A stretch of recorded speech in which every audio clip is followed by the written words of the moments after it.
Okay, so the question was how to find a confidence interval.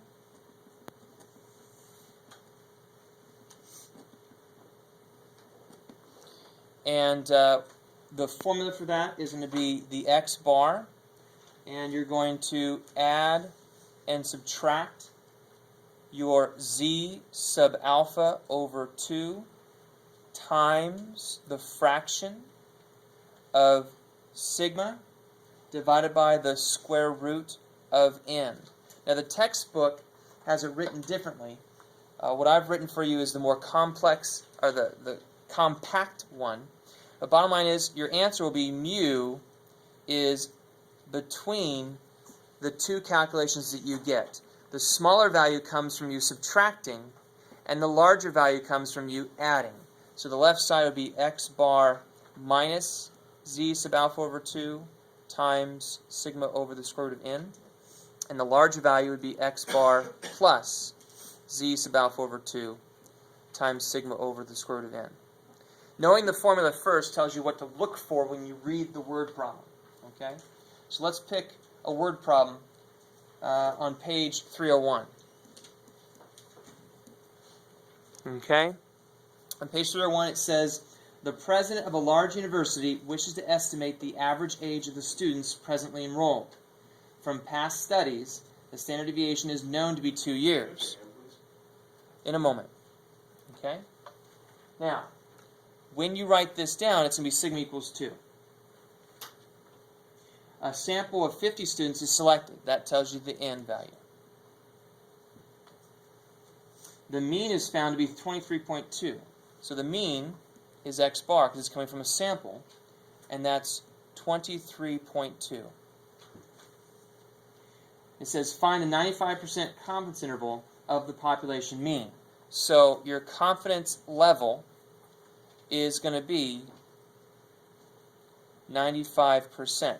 Now, you use your confidence level to calculate your z sub alpha over 2. Okay? Now, looking at your z-score chart in the inside cover of your textbook or in the appendix of your textbook, you'll see something that looks like this.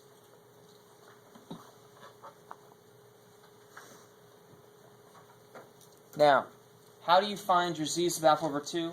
All you do is you take half of your level of confidence and you look it up in the body of your z-score chart. So half of 95% is going to be 0.475.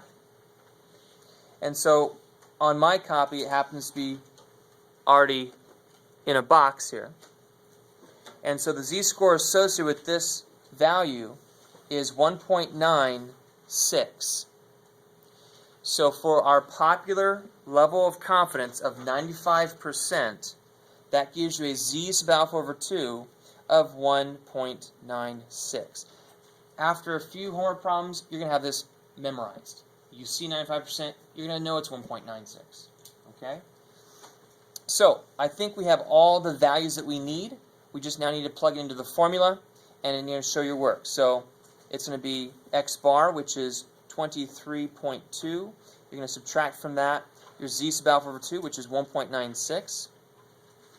And that's times the fraction that has your sigma of 2 divided by the square root of n, which was 50. Then on this side, you're going to have your x bar, which is 23.2. You're going to add to that your z sub alpha over 2, which is 1.96, times your sigma, which is 2, over the square root of n, which is 50. Using your calculator, you can type it in once and then just go back and change the plus to a minus.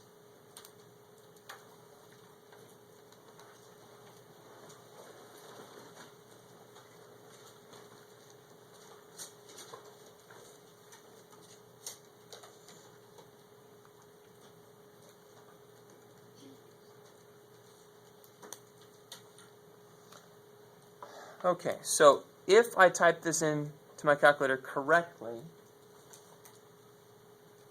I have the x bar of 23.2. I'm subtracting 1.96 times the fraction 2 divided by the square root of 50.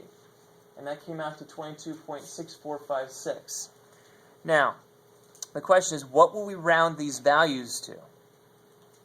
Well, you round to the same place value as your given x bar. Okay? Since the given x bar was the nearest tenth, we should round these to the nearest tenth. And so that's going to be 22.6. If I was to hit second enter, I can change that minus to a plus.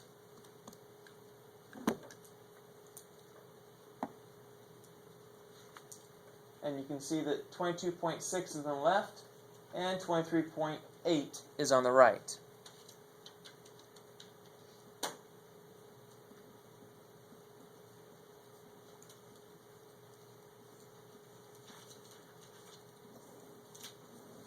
We are 95% confident that the true population mean lies between these two values.